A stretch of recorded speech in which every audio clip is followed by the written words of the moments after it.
ini bakal jadi salah satu kasus paling menjijikan yang pernah gue bahas. Oke guys, jadi sebenarnya dari dulu banyak banget dari kalian yang pengen gue untuk ngebahas salah satu kasus ini. Dan sebenarnya gue memang sempat menolak untuk membahas kasus ini.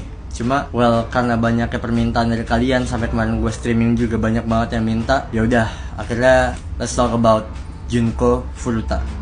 Jadi sebenarnya Junko Furuta ini ceritanya udah lama guys. Dia adalah seorang gadis populer yang cantik seperti yang kalian lihat di foto, dan dia tuh sekolah di SMA Yashio Minami. Junko Furuta berasal dari Misato, prefektur Saitama di Jepang, dan kasus ini terjadi di akhir 1980-an guys kira-kira, dan dikenal dengan nama kasus pembunuhan gadis SMA yang terbungkus dengan beton. Nah, cerita awalnya dimulai dari seorang lelaki bernama Hiroshi Miyano, di mana lelaki ini mempunyai reputasi sebagai tukang bully guys di sekolahnya, dan dia tuh memiliki koneksi dengan Yakuza, dan ya apesnya dia naksir sama si Junko Furuta ini. Nah, biasanya si Miyano ini dan kawan-kawannya suka banget sama cewek-cewek yang nakal, yang ngerti lah, yang suka minum alkohol, terus merokok, terus juga suka pakai obat-obatan. Dan wanita-wanita baik-baik seperti Junko Furuta biasanya tuh mereka ya udah cuma direndahin doang, kayak ya udah bodo amat lah. Mereka tuh nggak peduliin si cewek-cewek ini. Tetapi buat si Junko Furuta ada pengecualian di mana si Miyano ini naksir ternyata guys. Selama di sekolah si Miyano ini dengan geng-geng sekolahnya dia ini ya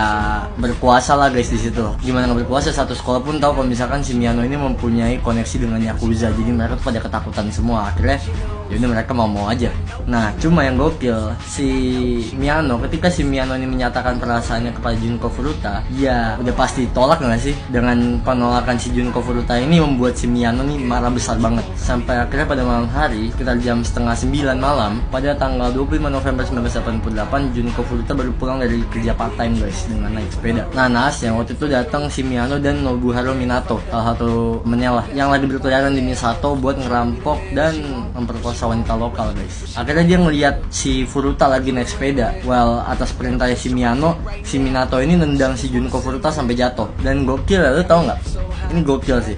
Jadi si Miyano ini nyuruh si Minato buat nendang, terus kabur kan. Nah, si Miyano ini yang ngeliat dari jauh udah ditendang, dia tuh datang ke Junko Furuta buat pura-pura ngebantuin guys, dan pura-pura nawarin diri buat kayak, yaudah sini deh gua anterin pulang. Ya si Furuta yang udah mungkin kaget kali ya dengan perlakuan si Minato yang tiba-tiba kayak gitu, dan karena ketakutan akhirnya dia mau aja. Tetapi bukannya diantar pulang, dia malah diarahin ke sebuah gudang bekas yang lokasinya tuh nggak jauh dari pas dia jatuh. Nah, si Miyano ini mulai ngeluarin ancaman guys ke si Furuta, dengan ngasih tauin kalau misalkan ya gue nih punya koneksi dengan Yakuza, lo gak usah macem-macem deh, ya kira-kira kayak gitu lah. Sampai akhirnya si Miyano ngebawa si Furuta ke hotel dan ngubungin dua orang temennya, yaitu Joe Ogura dan Yasushi Watanabe. Nah, si Minato yang tadinya nendang si Furuta tuh nyusul, dan mereka berempat itu membawa si Furuta ke rumah orang tuanya si Minato di distrik Ayase Adachi. Dan akhirnya teman-temannya ini ngancam si Furuta dengan bilang kalau misalkan ya mereka tuh tahu di mana si Furuta tinggal dari buku catatan diary yang ditemuin di tasnya si Furuta waktu pas mereka lagi bongkar-bongkar, dan mereka tuh ngancam kalau misalkan lu lapor, habis lo sama Yakuza. Sampai akhirnya pada 27 November orang tuanya si Furuta ini mengontak ke pihak polisian karena anaknya nggak pulang-pulang guys. Nggak lama dari situ tiba-tiba si Furuta ini nelpon ke orang tuanya. Ternyata guys, ini gila sih,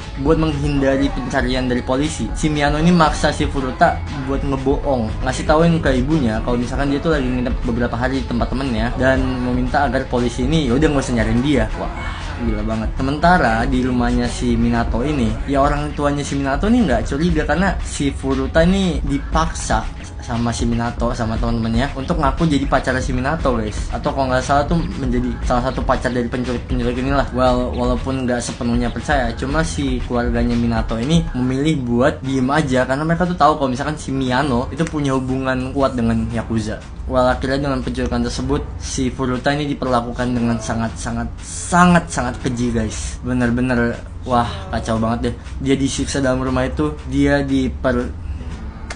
terus dia benar-benar dikasih kekerasan fisik, bahkan seksual. Sering banget dia dipukulin guys. Tubuhnya itu digantung di atas plafon, dan sering banget diperlakuin sebagai samsak tinju sama Miyano dan kawan-kawannya. Dan bahkan gak jarang si Miyano tuh manggil anggota Yakuza buat, ya kalian tau lah ngapain si Furuta. Dan menurut laporan persidangan dari kasus ini, Furuta tuh dipaksa sebanyak lebih dari 400 kali secara bergilir oleh para lelaki itu. Dan sama mereka si Furuta tuh dibuat kelaparan guys. Bahkan dia tuh dipaksa buat makan kecoa dan hidup dari meminum urinnya sendiri.